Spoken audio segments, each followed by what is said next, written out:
ახლა ჩართოთ ჩვენი წარმოსახვა და დავინახოთ შენობა, დიდი შენობა იყოს, მოდი ეს შენობა, რომელიც დაქცეულია სხვადასხვა მილებით, იმისათვის რომ წყალი მივიდეს დანიშნულების ადგილას. ახლა წარმოვიდგინოთ მდგომარეობა, როდესაც დროთა განმავლობაში ნელ-ნელა ამ მილებში ჩდება ნადები. კიდე გავა დრო და ეს ნადები იმდენად უკვე იზრდება, რომ შეიძლება დაუშვათ ეს წყლის გამტარიანობა შეაფერხოს. და შეიძლება იმ დონეზე ჩაჯდეს ნადები ამ მილებში, რომ საერთოდ შეჩერდეს წყლის მომარაგება მთელ შენობაში და ასეთ დროს რამხელა დისკომფორტია შენობაში და როგორი უკმაყოფილოები და ცუდ მდგომარეობაში იმყოფებიან მაცხოვრებლები.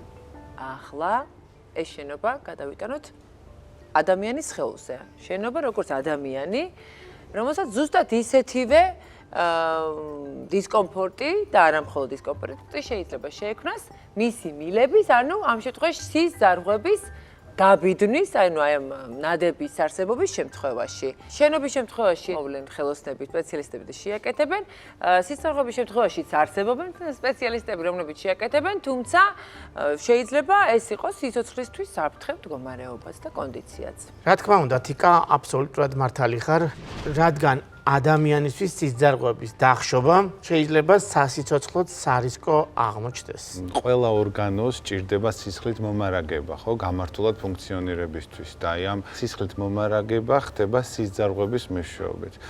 სწორედ როგორც თქვენ ახლა ხედავთ, არ უნდა იყოს დახშული სანათული, რომ მოხდეს ადეკვატური სისხლით მომარაგება. და როგორ შეიძლება რომ ეს გავაკეთოთ?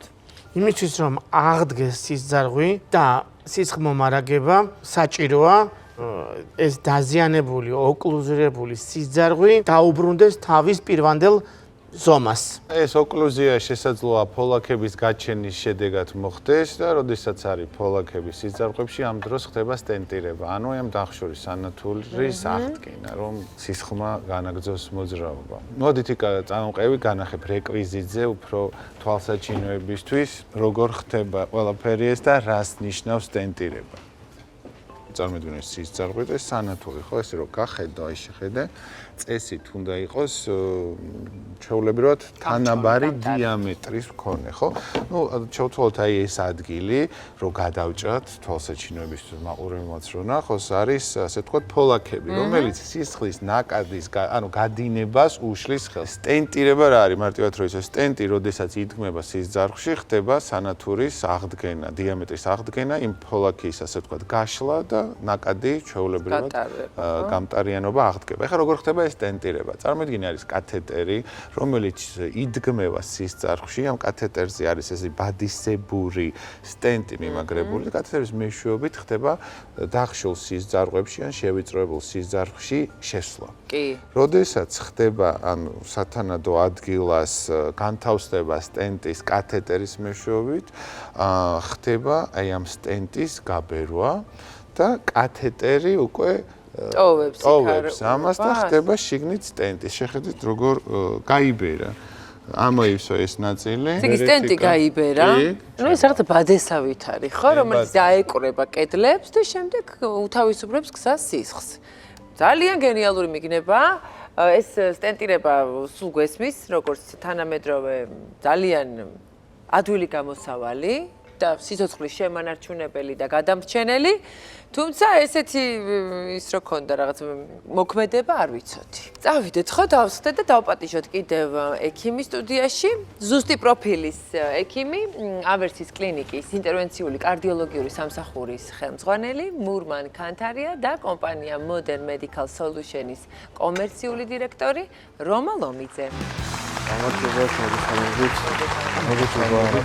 წყალმთის მინდა შემოგთავაზოთ, მიირთვის წყალმთის და აქვე შეგახსენებთ, რომ სასურველია დღეში 2-დან 2.5 ლიტრამდე წყლის დალევა. რას მოიაზრებს კორონალური ინტერვენცია და შემთხვევებით განვიხილოთ, როგორ შემთხვევებით განსხვავდება თუ არა? კორონარული ინტერვენცია ეს არის გულის კვებავ კორონარულ არტერიებზე მცირე ინვაზიური ჩარევა, რომელიც ხორციელდება სპეციალური კათეტერის საშუალებით განაკვეთის გარეშე კანის გაჩხვლეტის, ანუ პუნქციის შედეგად. ნემსი რო გააკეთოთ, დაახლოებით ამას ხსოვს პაციენტი. დაახლოებით მილიმეტრ ნახევარი 2 მილიმეტრამდე დიამეტრის ნაჩხვლეტი კეთდება კანზე.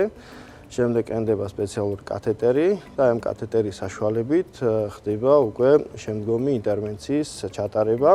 უმეტესწილად ინტერვენციას როცა ვამბობთ, იგულისხმება სტენტის იმპლანტაცია, თუმცა ზოგჯერ შეიძლება შემოვიფარგლოთ ბალონურ დილატაციით, მაგალითად შევიწროებულ კორონარულ არტერიაში. დიახ, შეიძლება გამოვიყენოთ მაგალითად წამლით დაფარული ბალონური კათეტერი, ან ზოგჯერ შესაძლოა საჭირო იყოს კორონარული არტერიიდან ამოვიღოთ თრომბი, ანუ გავაკეთოთ თრომბექტომია და ამით დასრულდეს ინტერვენცია. თუმცა უმეტეს შემთხვევაში კორონარული ინტერვენცია სრულდება სტენტირებით. იმისათვის, რომ კარგად გავაცნობიეროთ და გავიაზროთ კორონარული ინტერვენციის მნიშვნელობა, შეგახსენებთ მსოფლიო სტატისტიკას. ყოველი 7 სიკვდილიდან 1 სიკვდილის მიზეზი არის უშუალოდ კორონარული არტერიების დაავადება. რთული შემთხვევები თუ არის და რა კეთება ამ დროს? რა თქმა უნდა, არსებობს მარტივი შემთხვევები, რთული შემთხვევები. მაგალითისთვის ადამიანების 1%-ს აქვს ანომალური კორონარული ანატომია. ასეთ შემთხვევაში ინტერვენცია დაკავშირებულია გარკვეულ გამოწვევებთან და ტექნიკურ სირთულეებთან. ასევე საკმაოდ რთულია ინტერვენცია და სტენტის იმპლანტაცია კორონარული შუნტირების შემდგომ პაციენტებში. უფრო რთულია ბიფურკაციული სტენტირება, ანუ როდესაც სიზარღვი წარმოქმნის განშტოებას, ანუ იყოფა ორად და დაზიანება არის ზუსტად აი ამ განშტოების ადგილას. ძალიან იშვიათ შემთხვევაში შეიძლება შეგვხვდეს სიზარღვის კვადრიფურკაცია, მაგალითად, დიახ. ნუ სოფლიოში აღწერილია ესეთი სულ 4 თუ 5 შემთხვევა. დიახ და ერთ-ერთი ასეთი შემთხვევა არის ჩემს მიერ შესრულებული, აღწერილი და გამოქვეყნებული სტატიის სახით. გავიგეთ რა არის სტენტირება, მაგრამ თუ დაიხვეწა ეს მეთოდები დღეს. დღეს აი ტექნოლოგიური განვითარების შედეგად შეგვიძლია გავაკეთოთ ბევრად უფრო რთული ინტერვენცია, ვიდრე დაუშვათ წლების წინ. დავამატებ, რომ რაც ალბათ წარმოუდგენელი იყო 1-2 წლის წინ, ალბათ უფრო ცოტა ხნის წინაც კი, დღეისათვის უკვე იმდენად სწრაფად ვითარდება მედიცინა, რომ ხდება იქცევა ყოველდღიურობად. მაგალითად ისეთი შემთხვევები, როდესაც საჭირო იყო ხშირ შემთხვევაში კორონარული შუნტირების გაკეთება, ძალიან ხშირ შემთხვევაში ამ თანამედროვე სისტემების გამოყენების შედეგად შესაძლებელი ხდება, რომ ჩხვლეტით გაკეთდეს. კომპანია მეტრონიკი, რომლის სისტემების დანერგვაც დაახლოებით წელიწად-ნახევრის წინ დავიწყეთ აქტიურად ამ ქვეყანაში, არის ყველაზე მოწინავე კომპანია ამ მიმართულებით და ჩვენ შეგვიძლია დღეისათვის ვთქვათ, რომ უშუალოდ ავერსის კლინიკაში და კიდევ რამდენიმე ჰოსპიტალში შევძელით იმ სისტემების დანერგვა, რაც შეერთებული შტატების, იაპონიის და დასავლეთ ევროპის ქვეყნების გარდა ჯერ არსად არ დანერგილა ჩვენ რეგიონში, აღმოსავლეთ ევროპაში და არც ერთ სხვა ქვეყანაში პრინციპში. ისეთი პაციენტებისთვისაც კი არის ამ მანიპულაციის ჩატარება შესაძლებელი დღეისათვის, სადაც გარდა კორონარული დაზიანებისა შესაძლებელია სხვა ტიპის ოპერაციის საჭიროებაც იყოს ახლო მომავალში შემდგომ საჭირო, ან ონკოლოგიური რაღაცა პათოლოგია იყოს, სადაც სისხლდენის რისკი იქმნება, იმიტომ რომ ყველა სტენტირების შემდეგ საჭირო არის ეგრეთ წოდებული ორმაგი ანტიაგრეგაციული თერაპიის ჩატარება. ეს ნიშნავს სისხლის გამათხელებელი ეგრეთ წოდებული წამლების მიღება საკმაოდ ხანგრძლივი პერიოდის განმავლობაში. ყველაზე აპრობირებული მეთოდი მსოფლიო მასშტაბით დღემდე არის მით უმეტეს რთული შემთხვევების შემდეგ 1 წლის განმავლობაში ამ ტიპის წამლების მიღების საჭიროება. აი მეტრონიკის ბოლოთაობის სტენტები, Onyx სერიის სტენტები და განსაკუთრებით თლისი დანერგვაც ახლა დავიწყეთ, ეს არის Onyx თრუსთარი, საშუალებას გვაძლევს, რომ 1 თვის შემდეგ იმპლანტაციიდან შეწყდეს ამ წამლების მიღება და რისკი იმის, რომ რაღაცა მიზეზით განვითარდეს სისხლდენა, ან შეზღუდვა იყოს შემდგომი ქირურგიული ჩარევის საჭიროების შემთხვევაში არის ავტომატურად მოხსნილი. ძალიან დიდ კომფორტს უქმნის ეს პაციენტსაც, როგორც გართულებების რისკის მოხსნის თვალსაზრისით, ისე ფინანსური თვალსაზრისით. გარდა ამისა, ამ სტენტების გამოყენების შემთხვევაში საშიშროება იმის, რომ განმეორებით ჩარევა დაჭირდეს, დაზიანდეს ეს სტენტი, მოხდეს თრომბოზის განვითარება არის მინიმუმამდე დაყვანილი. და ეს სტენტიც ზუსტად იდენტურია, რაც ჩვენ ვაჩვენეთ, ხო? აი რეზოს დახმარებით. პრინციპი იღება ეს სტენტი წამლებს გამოყოფენ თუ რითი არის დახვეწილი, მოდერნიზირებული ეს სტენტი. ესე იგი, რა განსხვავება? ნებისმიერი სტენტი გამოყოფს, წამლით დაფარული სტენტი ამას ქვია, რომ გამოყოფს წამალს, რომელიც ხელს უშლის სტენტის შიგნით ზრდას ამ პათოლოგიური პროცესის, თუმცა ეფექტურობა სტენტების ერთნაირი არ არის. უშუალოდ ონიქს თრუსთარი სტენტი შექმნილი არის, აი ზუსტად ბიფურკაციული სეგმენტების და გართულებული შემთხვევების მკურნალობისთვის, მარცხენა კორონარული არტერიის ღეროს მკურნალობისთვის უშუალოდ და აქამდე ესეთი შემთხვევების უდიდესი ნაწილი საჭიროებდა ქირურგიულ ჩარევას. სრული დახშობის შემთხვევაშიც კი სისხლძარღვის შესაძლებელი ხდება უკვე გაკეთდეს სტენტირება და გქონდეს ძალიან დიდი იმედი, რომ იქ რაღაცა განმეორებითი პათოლოგიური პროცესი აღარ განვითარდება. ესე მგონია, რომ ოპერაციას ვესწრები ფაქტიურად, მაგრამ მინდა სრულად ვიცოდე ყველაფერი და რა ახლავს კიდე თან აი ამ პროცესს აქ ამოვიკითხე რადიაციის ესე ვთქვათ არსებობა, რა დროს ხდება აი ამის გამოყენება და მისი დოზა რაოდენ მნიშვნელოვანია ისეც რომ განვიხილოთ. რა თქმა უნდა, გამოსხივება ძალიან მნიშვნელოვანია. სტენტირება, ზოგადად ინტერვენციული პროცედურების ჩატარება ხდება რენტგენის სხივების კონტროლის ქვეშ და ყოველი პროცედურის დროს ექიმი თავისი ჯანმრთელობის ნაწილს ტოვებს საოპერაციოში პაციენტის სასარგებლოდ და ძალიან დიდი მნიშვნელობა ენიჭება გამოსხივების შემცირებას და პროცედურის დროის შემცირებას. მე სიამაყედ შემიძლია ვთქვა, რომ ავერსის კლინიკაში გვაქვს ანგიოგრაფი, რომელიც არის ბოლო მოდელი. ამ ანგიოგრაფს აქვს სპეციალური რეჟიმი, რომლის დროსაც შეგვიძლია 90% შემომციროთ გამოსხივება. შესაბამისად, ნაკლებად სხივდება პაციენტიც და ექიმიც.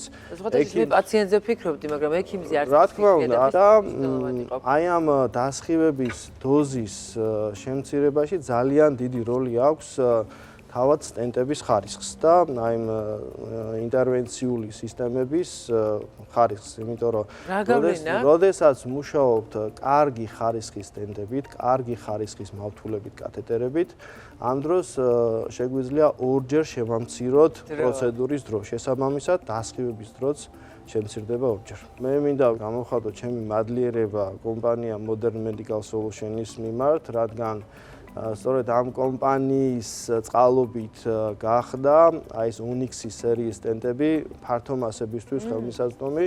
სიამაყედ შემიძლია ვთქვა, რომ Onyx-ის სერიის სტენტის გამოყენება საქართველოში პირველად მოხდა ავერსის კლინიკაში და პირველად გახდა საყოველთაო ჯანდაცვაში მონაწილე პაციენტებისთვის მასიურად ხელმისაწვდომი ეს Onyx-ის სერიის სტენტები.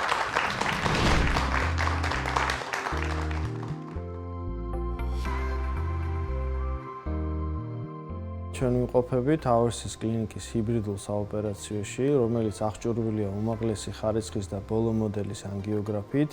ანგიოგრაფს აქვს კარგი ვიზუალიზაცია დაბალი გამოსხივების პირობებში. ჰიბრიდული საოპერაციო აღჭურვილია ყველა საჭირო ინვენტარით და აპარატურით. აქ შესაძლებელია როგორც ინტერვენციის, ასევე ნებისმიერი სახის ღია ოპერაციული ჩარევის ჩატარება. თუმცა ჰიბრიდული საოპერაციოს ძირითადი მიმართულება არის ინტერვენციული მედიცინა, მათ შორის კარდიოინტერვენცია. კარდიოინტერვენციაში ყველაზე მთავარია გულის კორონარულ ანუ კვებავ არტერიებზე მცირე ინვაზიური ჩარევა, ანუ სტენტირება. იმისათვის რომ მივიღოთ კარგი გრძელვადიანი შედეგი, კარგი აღჭურვილობის და აპარატურის გარდა საჭიროა მაღალი ხარისხის სამედიცინო პროდუქტების გამოყენება, მათ შორის კარგი ხარისხის სტენტების. ჩვენ პაციენტებს თავაზობთ კომპანია Medtronic-ის მიერ წარმოებულ Onyx-ის სერიის სტენტებს, რომელიც გამოირჩევა ხარისხით. ეს სტენტები შექმნილია განსაკუთრებით რთული კორონარული ინტერვენციისთვის, ასევე სტენტები შეგვიძლია თამამად გამოვიყენოთ მაღალი სისხლძვენის რისკის პაციენტებში, ასევე ნებისმიერი სახის მაღალი რისკის მქონე პროცედურებში. ასევე ჩვენ ვემსახურებით პაციენტებს იმ კატეგორიას, რომელთაც ჭირდებათ ღია ოპერაციული ჩარევა, თუმცა თანხლები დაავადებების და მაღალი რისკის გამო ასეთ პაციენტებში ვერ ხერხდება ღია ოპერაციული ჩარევა, ასეთ შემთხვევაში გამართლებულია კორონარული ინტერვენცია. ზოგჯერ პაციენტს არ აქვს სურვილი, რომ ჩაიტაროს ღია ოპერაციული ჩარევა, ასეთ შემთხვევაშიც პაციენტს თავაზობთ მაღალი ხარისხის მომსახურებას.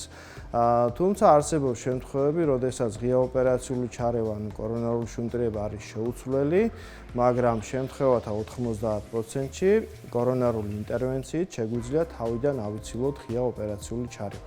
საჭიროების შემთხვევაში, გართულების შემთხვევაში ჰიბრიდულ საოპერაციოს უპირატესობა არის სწორედ ის, რომ შეგვიძლია ნებისმიერ დროს გადავიდეთ ღია ოპერაციულ ჩარევაზე.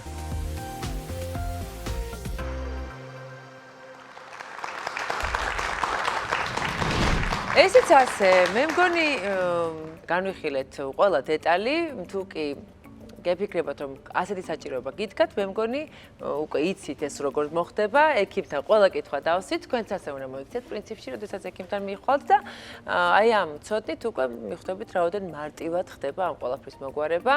რა კარგია რომ ვცხოვრობ თანამედროვე სამედიცინო სამყაროში, როდესაც აი ესე მარტივი манипуляციით შეიძლება ადამიანს სიცოცხლე შეუნარჩუნდეს. მადლობა თქვენ სტუმრობისთვის. მადლობა მოწვევისთვის.